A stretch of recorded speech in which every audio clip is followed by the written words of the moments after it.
Hello दोस्तों, अस्सलाम वालेकुम। Welcome to Urdu media.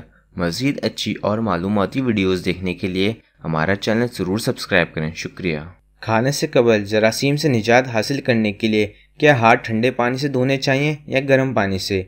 Bill आखिर साइंसदानों ने मौमा हल कर दिया, तमाम ख्यालात गलत साबित कर दिए।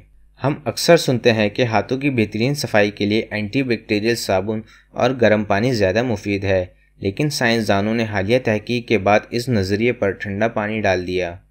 तहकीक में इंकशाफ हुआ है कि जरासीमों के ख़ात्मे में ठंडा पानी भी उतना ही कारगर है जितना गर्म पानी, और उसी तरह एंटी बैक्टीरियल साबुन भी आम साबुन से किसी तौर बेहतर नहीं है।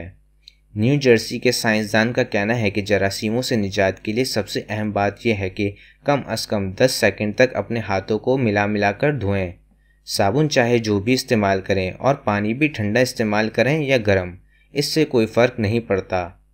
रिचर्ड्स यूनिवर्सिटी के साइंसदान प्रोफेसर डोनाल्ड शार्प्स का कहना था कि इस तहकीक के बाद हम ये कह सकते हैं कि महज जिस्मानी सफाई के लिए अगर आप पानी गर्म करना चाहते हैं तो इसकी कोई ज़रूरत नहीं है। आप ठंडा पानी इस्तेमाल करके तवानाई भी अच्छी तरह खासी बचत कर सकते हैं। इस तहकीक के दौरान 21 अफराद को तजर्बात में शामिल किया गया, जिन्होंने मुख्तलिफ औकात पर अपने हाथ 5 से 15 डिग्री सेल्सियस, 26 डिग्री सेल्सियस और 38 डिग्री सेल्सियस के मुख्तलिफ दर्जे हरारत पर धोए। तीनों सूरतों में जरासीमों की सफाई एक ही जैसी थी। इसी तरह तहकीक के शुरका ने आम साबुन और एंटी बैक्टीरियल साबुन से भी हाथ धोए तो जरासीमों के खात्मे के लिए दोनों तरह के साबुन के असरात एक जैसे पाए गए। यह तहकीक साइंसी जदये जर्नल ऑफ फूड प्रोडक्शन में शाया की गई है।